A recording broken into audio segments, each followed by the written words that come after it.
What brought you to Islam? I mean, before you got all these degrees and whatnot. I mean, there was a point. At what point did you determine? Muslim, man, alhamdulillah. Yeah, but at what points did you decide? Because everyone, and that's one thing. People we're all born, as we say, on the fitrah, submissive to the Creator. Then the soul, gets tempted by the little things out there and whatnot. And then a person has to come to the realization at one point: is this the truth? Because a lot of people going through the rituals, but at one point. And some people think, oh, this is inherited. You know what I mean? So I'm just going to go through the rituals. They really, truly haven't submitted. I'm sure you come across people like this. At what point in your life did you realize this is the truth from the Creator? Because then you probably go through the thoughts like, how do I know that Christianity is not the way? How do I know Buddhism not the way? There's all these different religions. And then a person has some self-doubt. But at what point did you come to know that indeed this is from the Creator and there is no doubt about it? You want to hear a long story then? In short, a condensed version. Well, because people look at you now and they say, okay, maybe I can't achieve that. I can't get to where he's at. He's an imam. He's a person, Do you guys send people, give like some other clergy, they free people from the hellfire and give them paradise? Are you those guys? No, we don't do that. I just want to tell you this. A lot of people don't know this about me, and this is amazing. Now I'm going to open up. Originally, I used to be a tour guide in Egypt. Some guy who takes tourists around and and show them the pyramids. This is the pyramids was built. Yeah. And normally the main business for a tour guide is to sell gold, cartouche, and hieroglyphic writing, because we make a lot of commission. A lot of. So for you to sell it, you have to wear gold and. Oh, you were all like jewelried up, huh? Oh yeah, jewelried up. Yeah. So I speak German too. So we ended up with that group coming from Germany. And don't feel bad, because few weeks ago I had a sheikh, also a sheikh Abdullah. He used to have gold teeth in his mouth. Okay, let me just finish. Let me just finish. So they requested to meet a famous clerk. He passed away. May Allah have mercy on him. His name is Muhammad Mutwalli Sha'rawi. I don't know if you heard the name of it. He excelled in the field of tafsir, even though he's Ash'ari al-Aqidah, he's Ash'ari al-Aqidah. And the student of knowledge would know what I'm talking about.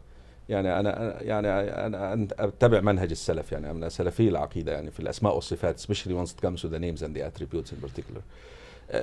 But I had very high regard for this sheikh, because I used to hear him all the time. I just used to love him dearly. So finally I'm getting this opportunity to actually go sit in front of him. The group requested to meet with him as a non-Muslim group in order to ask him questions about Islam. So I said, man, of course I assume that I will be the guy to translate the conversation between, because he speaks Arabic. But then I called and I found out that he has his own interpreter. He doesn't trust anyone else. Smart. Yeah, but because it's really correct, because religious vocabularies are totally different to touristic and historian, history vocabularies. So in any rate, I said, okay, I'm just going to go sit in front of him. So I went and I sat in front of the group. So normally he would speak in Arabic and his interpreter would translate. So I'm sitting in front of him, and as he's talking in Arabic, I'm doing like, I'm nodding. I'm agreeing with him. I'm loving it. I'm really loving it. He thought that I'm German because of the way I look. I had gel in my hair and flowery kind of shirt, and I opened my chest, showing the chest with the gold. Were you submitting at that time? No. So you hadn't come fully to Islam? No. Okay, so that's what I get. Well, you opened up a can of worms here, so that's fine. Yeah. So then I kept nodding. So he was very surprised to assume that a German is... A German? Well, he assumed that. Yeah. Then he asked me, do you understand what I'm saying? Because I'm nodding. I said, Fadalt Sheikh, yes, I do. Are you a Muslim, Yabni? My son, are you a Muslim? I said, yes, Sheikh. I said, what are you doing to yourself? طب عامل في نفسك كده ليه يا ابني? Wallah, he said it in a very fatherly way. just to show you that, subhanallah, Eddie, Like a concern, like a loving way, huh? a loving way. طب look, طب عامل في نفسك كده ليه يا ابني? Like he's worried about. I can see your facial expression. Yeah. Why are you doing this to yourself, my son? You know, why أنت Muslim? Why are you doing this? Looking like Elvis Presley or somebody, huh? Subhanallah, that word, you know, changed me. Wow. You know, Subhanallah. I actually, I remember this. I memorized the Quran in 13 months. You know, How old were you at that time? I was in my late 20s. Uh-huh. You know, and you know, just to show you, you know, how da'wah is through softness and Yeah, there's hope for everyone. I Yeah, mean, look at that. I mean, yeah. that connects more. Now people can probably relate to you more because there's a lot of people following that way. you wanna hear something so funny? Sure. So I was in America. I came to America, Uh-huh.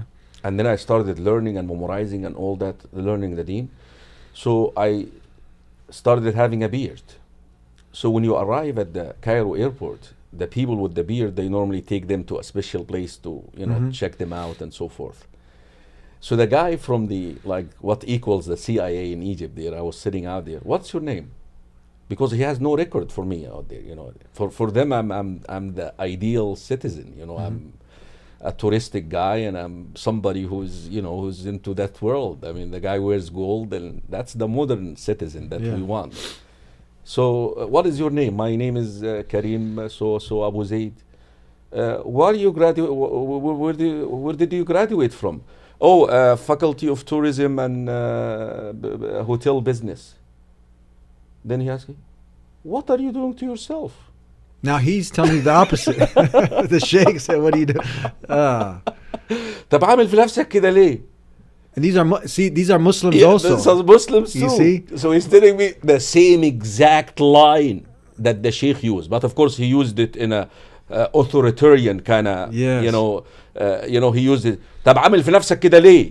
Why did you do this to yourself? You're having a beard. You're looking like a Muslim now. Why are you doing this to yourself? Has the people asking you, have they truly submitted to the Creator? Well, no, they are doing their job. May Allah guide them. yeah. But just to show you how, so subhanallah, he immediately got me to recall that same sentence. Wow. So that sentence changed me. Now I'm being tested. Will Yeah. you change back? The same sentence. And alhamdulillah, I'm still here and I'm making dua that I continue. Alhamdulillah.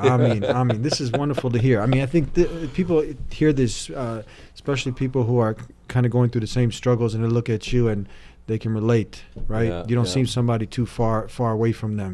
Yeah. So back to what I said. Are you the